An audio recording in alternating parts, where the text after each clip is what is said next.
Well, because I was still working on the mechanics of my business. I wasn't a painting contractor. I was a computer salesman in New York. So when I came back from Lancaster, the only reason I went into painting is because that's what I did in college. And I knew how to do job cost accounting from selling computers to people, and then put them together and said, okay, this will get me through the summer. Well, 35 summers ago, and so here I am. But all through the early 90s, I was just kind of getting my feet under me. And then when 98, when I got involved with ProSalt, I needed systems. I was ADD, so still am. So I had all these different things going on, and I was driving my team crazy because every day Steve has no idea. I don't know what, I need a reset. So, and this is perfect timing for me. So, yeah. So that's basically what's been happening here. We've been hearing from all these companies and they're having their problems. So I feel good that I'm not the only one. And I feel good that I have advice that I can share. But I think the biggest thing is what I get. I mean, Lisa's thing was awesome. I loved hearing about the cabinet painting up in Vermont. I mean, that's something that we do, but we do well, but we don't do really well. And I'd love to do it really well. So yeah, that was sort of it was a very good day today. Scott and I started in January because when Christopher's in Richmond, Rick was his boss, and Rick talked to me about, hey, you really should get Scott involved in the onboarding of your son, because Rick had onboarded with his dad, Dick.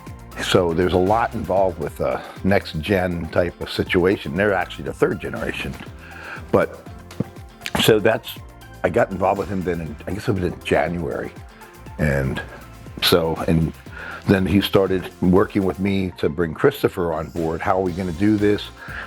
So we actually had Zoom calls where Christopher was in Richmond, I was in Lancaster, and Scott was in his place.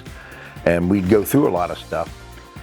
And it kind of eased the transition from him, being down in Richmond and coming into the business. It was still a shock for him. I mean, so we still have issues that we're dealing with. And that's what Scott and I are about to sit down and talk about here so that we can figure out a path forward. Not including this weekend here, I think that getting my head wrapped around the new estimating system, which was very helpful to me, and then also the Monday.com, getting a CRM, putting in systems that I didn't invent, that were there, but we just have to follow them. And Ashley came into the business late last year, so she was still green, never was in a business environment. She was from the medical industry. So she was learning it as we were learning it, and now she's a master of it. And I'm like, thank God for that.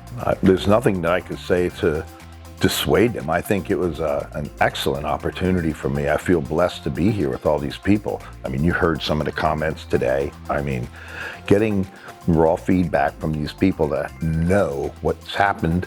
They went through the same issues we have, and a lot of these people have really mastered most of them, and they're doing very, very well. But they're looking to get better, and that's the whole thing. You always want to continue improving. So I would think that that's anybody that wants to be better at what they're doing, this is the kind of place you need to go.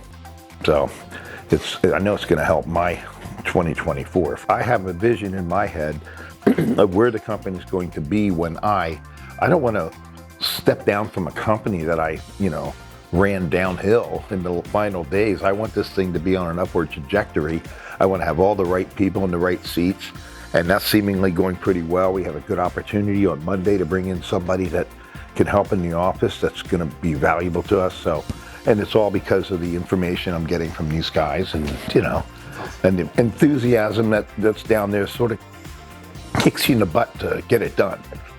Because next year I'll have to come back and tell the folks whether I did what I said I was going to do or not. And that's the big, and I'll remember what I said I'd do. I just got to do it now.